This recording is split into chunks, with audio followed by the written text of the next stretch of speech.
কিছুদিন আগে রিলিজ হওয়া কল্কি মুভিতে আপনারা অমিতাভ বচ্চন স্যারের অসাধারণ পারফরমেন্স দেখেছেন। এই সিনেমায় তিনি মহাভারতের এক অন্যতম চরিত্র অশ্বত্থামার রোল প্লে করেছেন। কিন্তু আপনারা কি জানেন ভগবান শ্রীকৃষ্ণ কেন অশ্বত্থামাকে অভিশাপ দিয়েছিলেন? ভিডিওটি মনোযোগ সহকারে শেষ পর্যন্ত দেখুন। এই ভিডিওতে আমরা জানবো কি ছিল সেই অভিশাপ এবং অশ্বত্থামার জীবনে কি ছিল তার পরিণাম। চলুন শুরু করা যাক।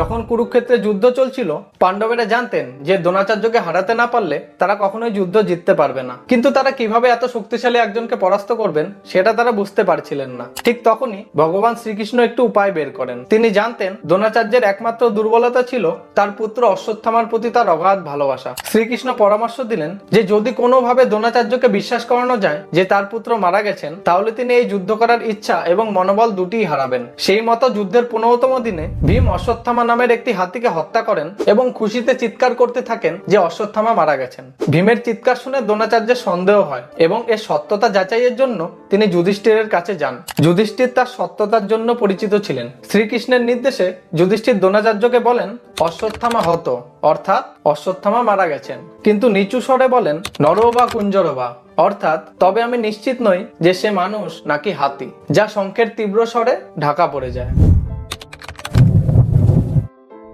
এই কথা শুনে দ্রোণাচার্য ভেঙে পড়েন। তিনি তার অস্ত্রকে দূরে সরিয়ে রেখে ধ্যানে বসে পড়েন এবং তার দুঃখের কাছে আত্মসমর্পণ করেন। ঠিক এই মুহূর্তের সুযোগ নিয়ে পাণ্ডব সেনাপতি ধৃষ্টদ্যুম্ন নিরস্ত্র এবং অসহায় দ্রোণাচার্যের শিরচ্ছেদ করেন। এই কাজটি যুদ্ধক্ষেত্রে হলেও এর অনৈতিকতা অশ্বত্থামার মনে ক্ষোভের সৃষ্টি করে।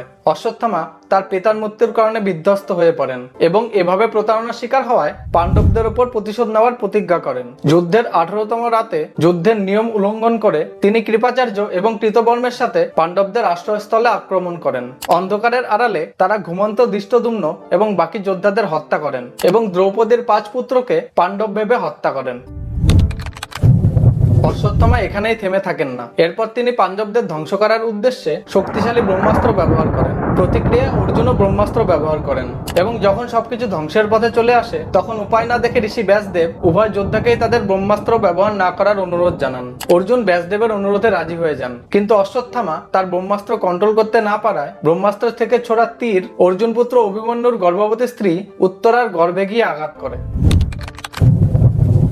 ভগবান শ্রীকৃষ্ণ অশ্বত্থামার এই অনৈতিক এবং নৃশংস কাজ দেখে ক্ষুব্ধ হয়ে তাকে অভিশাপ দেন। তিনি বলেন দুরাচারিতং যাবত্তু ত্রিভুবনং সমাপত্যে তাবৎ কষ্টম অনর্হতম অলাভং প্রাপ্স্যসি, অর্থাৎ তোমার এই নিকৃষ্ট কাজের জন্য তুমি 3000 বছর ধরে পৃথিবীতে ঘুরে বেড়াবে, অসহ্য যন্ত্রণায় ভুগবে এবং সকলের দ্বারা তিরস্কৃত হবে। তুমি একা থাকবে, তোমার এই ভয়ঙ্কর অতীত তোমাকে সবসময় তাড়া করবে। এরপর শ্রীকৃষ্ণ অশ্বত্থামার কপাল থেকে মণি সরিয়ে নেন, যা একটি যন্ত্রণাদায়ক এবং গভীর ক্ষত সৃষ্টি করে। এই ক্ষতই অশ্বত্থামার চিরস্থায়ী যন্ত্রণা এবং অসম্মান চিহ্নিত করে, যেটা কল্কি মুভিতেও দেখানো হয়েছে।